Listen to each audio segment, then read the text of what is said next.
Hi everyone, Nanny and Mason back at you. As you can see in here, we have canning jars that have boiled. We're letting them in the hot water until we're ready for them. And in here, we told y'all we were going to make corn cob jelly.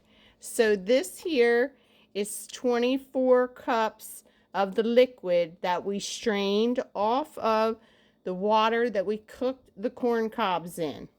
And here we used coffee filters because I was out of cheesecloth.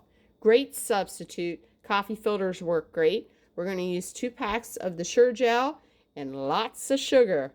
So let's get to mixing, and I'll let you know at the end all of the ingredients again and the quantities in which we used to make the corn cob jelly.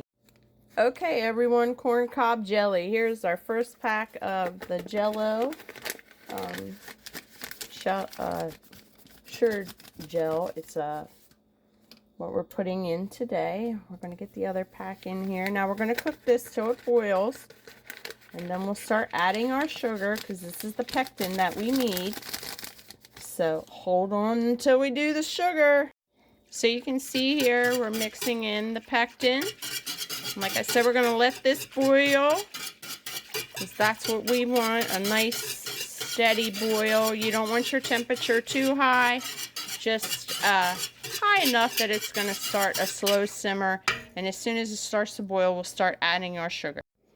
So our liquid has started to boil in a slow simmer, and so now we're going to add our first 4 cups of sugar to this, and you're going to stir it very generously and keep on it because it's going to start to get thick as you continue to add your cups of sugar to it.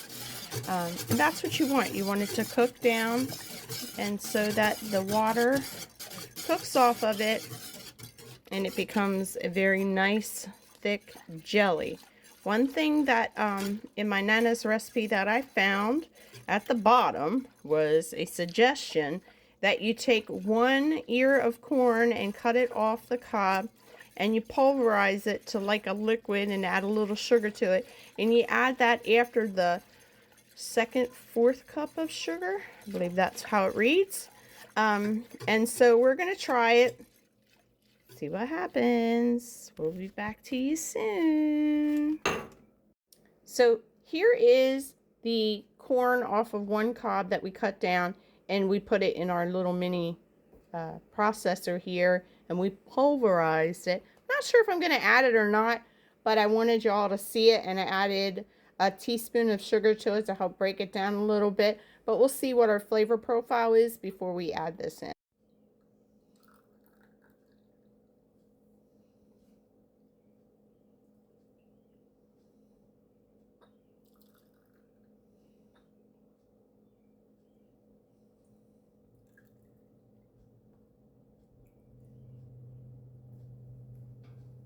Here's the finished product of our corn cob jelly, and I hope you enjoy this.